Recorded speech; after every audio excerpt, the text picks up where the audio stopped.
నుంచి 40 మాద్రాక్షం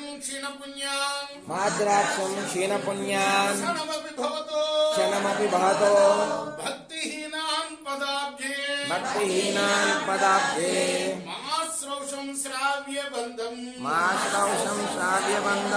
తవ చరితమాపాస్యాన్యదాఖ్యాన జాతం మాస్మార్ష్యం మాధవత్వామపి భువనపతే చేతసాపహ్నువానాన్ మా భూవం వత్సపర్యా వ్యతికరరహితో జన్మ జన్మాంతరేపి.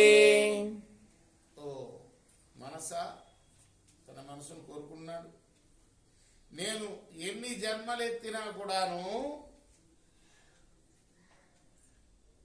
ఆ స్వామివారి పాదపద్మాలపై భక్తి లేని వాళ్ళని చూడకుండా ఉండేటట్లుగా, అలానే వినటానికి ఎంత సొంపుగా ఉన్నా సరే నీ గుణగణాల వివరణ లేని ఇతర కథలను వినకుండా ఉండేటట్లు.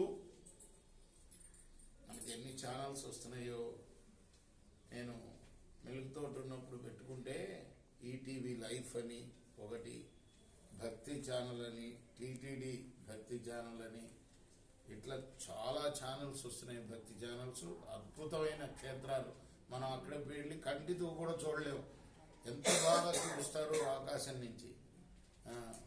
మరి ఆ విధంగా మనం ఎప్పుడు కూడా భగవంతుడి స్మరణలో అలవాటు చేసుకోవాలంటే అటువంటివి చూస్తూ ఉండాలి. మనం ఎటువంటివి చూస్తూ ఉంటామో, ఎటువంటివి చదువుతూ ఉంటామో వాటి మీదనే మమకారం కలుగుతుంది కదా. మనకు ఎక్కువ ప్రేమ కలగాలి, మనకు మనసులో స్మరణ కలగాలి. భగవంతుడి స్మరణ అంటే ఇటువంటివన్నీ కూడాను తిలకిస్తూ ఉండాలి.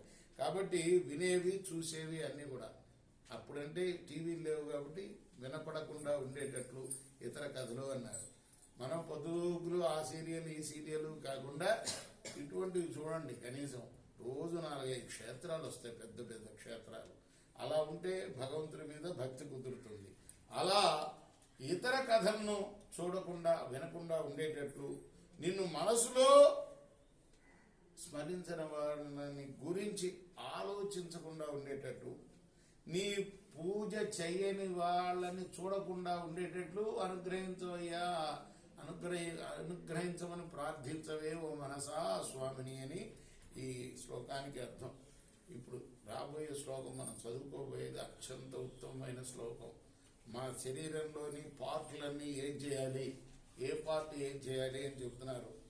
జిహ్వే కీర్తయ కేశవం మురరిపుం, నా నాలుక ఎప్పుడు కూడా కేశవుణ్ణి కీర్తించాలి అని.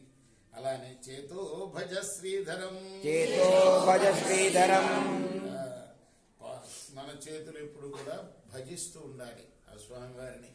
అలానే పాణిద్వంద్వ సమర్చయాచ్యుత కథా శ్రోత్రద్వయం